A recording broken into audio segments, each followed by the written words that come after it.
I've just finished watching a load of stuff about Scamacca. I think I've read all the articles. I've listened to the interviews. Really good interview on West Ham's official YouTube channel, actually. And Scamacca's being interviewed by the guy that used to present. I think it was just used to be called Football Italia. It was on Channel 4 years and years ago. If you're of my vintage, you'll remember it. So the guy that used to host that show, he's interviewing Scamacca. I thought it was actually quite a clever thing to do as well, because he's associated with Italian football. And it was also, he's English, but his Italian is obviously top notch. So he's able to fill in the gaps, because Scamacca's English is not perfect, but I'll tell you what, it's far better than I thought it was. But during the interview, there was a point where the interviewer said to him, he said, Gianluca, he said, your English is very, very good. He said, your English is excellent. And he said, oh, thank you. He said, where did you learn it? He said, I learned it in Holland, which I just think is quite funny, really, an Italian learning to speak English in Holland. But the Dutch do speak excellent English. And just when I was watching the interview, it reminded me of an old story about Bobby Robson, who, when he went for, I think after he had the England job, he went over and got a job at PSV Eindhoven. I remember him saying that he was so impressed, he was worried about going over to Holland, having to learn the language, but when he got over there, everyone in the Netherlands spoke such good English, he didn't even have to learn how to speak Hollish. Genuine story, he did actually say that. Anyway, on to Scamacca himself. I was really interested to watch a few of the other clips that came out. I don't know if you've seen it. I think possibly it was on West Ham Twitter, the official one. It's Scamacca, David Moyes, and Angelo Ogbonna there. Now, obviously, Angelo Ogbonna is Italian. He played for Juventus, played for the Italian team, and it just seems all very jovial and very nice. David Moyes is sort of having a joke and about Ogbonna being a translator. You translate.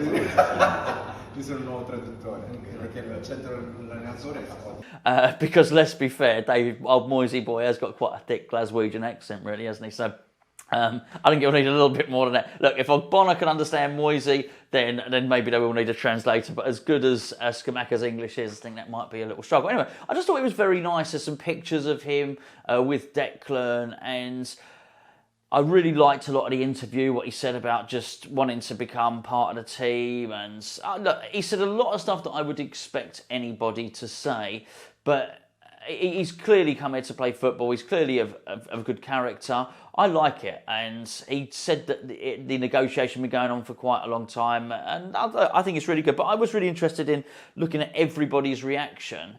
There's one reaction I haven't seen, that's Michail Antonio, and I'm interested to see the impact of how this will affect Michail Antonio and what exactly will be Michail Antonio's place in the team.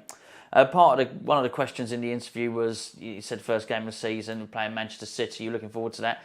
And I mean, he was very much saying, I'm looking forward to, we said, what are you looking forward to most? He said, to play, I want to play, and then score and win, but first of all, play. So he's not here to warm the bench. He's really not. And you don't spend that sort of money for a bench warmer. So it's going to be really interesting to work out the composition of the team. Because there's an interesting phrase that goes around, has been going around, and that is help Antonio. Somebody to come in and help Antonio. He's not coming in to carry his shopping from the car to the house here. You know, he's here to take Antonio's place. So I always feel that the word help is... it's probably relevant to West Ham, it's probably relevant to you and I as fans, but the one person it's probably not relevant to is Antonio. Antonio probably doesn't want help. Antonio probably wants to be the main man, but Antonio needs help. Look, I know he said it, but possibly the perfect thing for Antonio may well have been us signing Ben Brereton Diaz. Antonio staying as the number one striker, and then somebody else to, come on after 75 minutes, or when Antonio's injured or knackered after being on international football or something like that. This is very different. And David Moyes has been quite clear on this. He's sort of unequivocally said, I want players that will come into the team. I want players who are better than the ones we have. That's really interesting, I think, anyway. So, I mean, I'm not looking to... I don't think there'll be a straight answer on this one. But I do think it is really good for Antonio. In many respects, I think it might prolong Antonio's career. I've said a few times, actually, I think when West Ham first decided, or David Moyes first decided, that what he was going to do was he was going to make Antonio's first choice striker, Antonio had already sort of retired from international football. They didn't think he would rekindle that interest and then go off and play for Jamaica. But I understand he had an itch to scratch, and the carrot was being dangled of playing in the World Cup, which is subsequently gone. But I do understand it.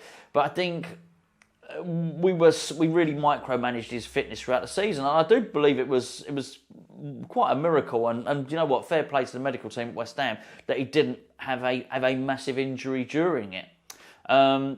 However, I do think we got a little bit lucky, and there were times last season when he was dead on his feet. So look, will it help Antonio out? Yes, I do believe it will help Antonio out, but I mean it would be somewhat disappointing if it'd be somewhat disappointing if we spent all that money and didn't eventually take his place in the team. But that's obviously not the end for Antonio. Far from it. I think there's a lot of goals. I mean, he broke the record last season, didn't he? And I expect him to stretch that record and score a lot more goals for West Ham. I really do.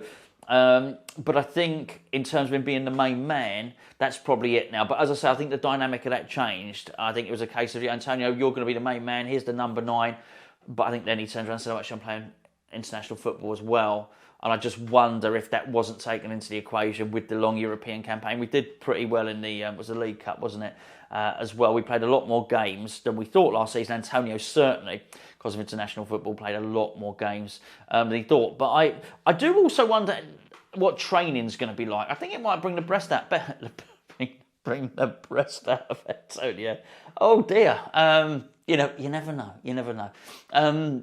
I really do. I think if what he sees is, I've got to mind my language here, what he sees is Scamacca in training, banging him in, I think it's going to make Antonio want to sort of, not sharpen up his act. I'm not suggesting he's slacking in training in any way, shape or form, but it's going to make him really want to sort of show off. And I love watching those training ground clips.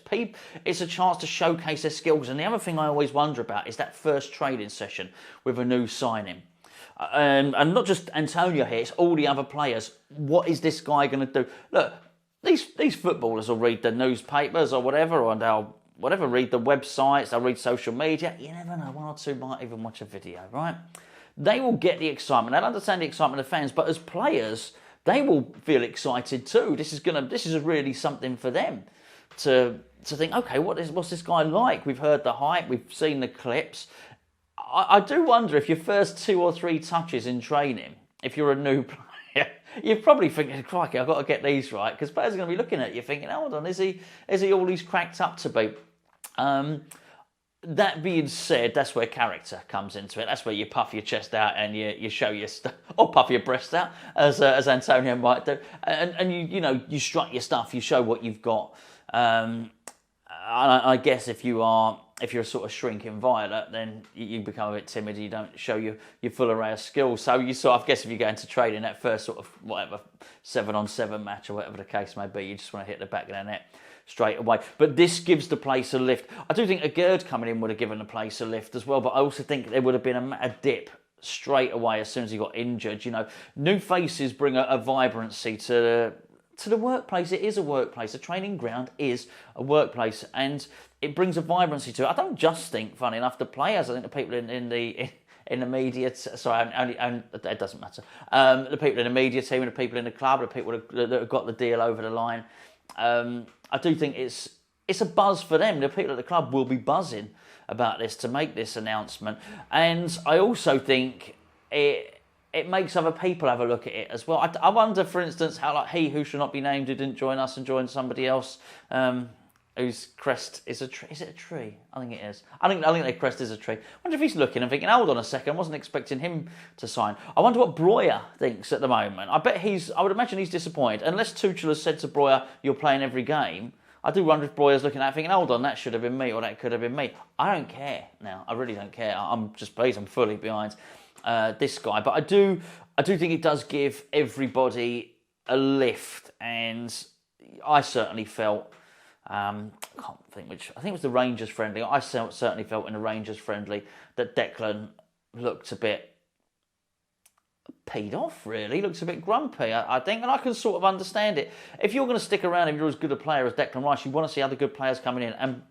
from everything I can gather, not just watching clips, but from what the Italian press are saying about what everyone says about him, this is a good player. Our own Euro expert who does their videos on Patreon said he's a very, very good player. Also, I was quite impressed with what Roberto Mancini had to say about him, which he checked with Mancini, who of course is the Italian national team's manager. And Mancini apparently said, yes, go there. I think it'll be good for you. I think you should go there. It's very good for your development. You should go there and you should learn. That's sort of what you want to hear, isn't it, really? As a player, that you get the blessing of your manager. And of course, having managed over here, and he played over here fleetingly, played a little bit for Leicester, didn't he? Mancini, if I remember rightly. He knows all about it over here. So, yeah, look, I think it's a really, really, really exciting transfer. I mean, I'm excited.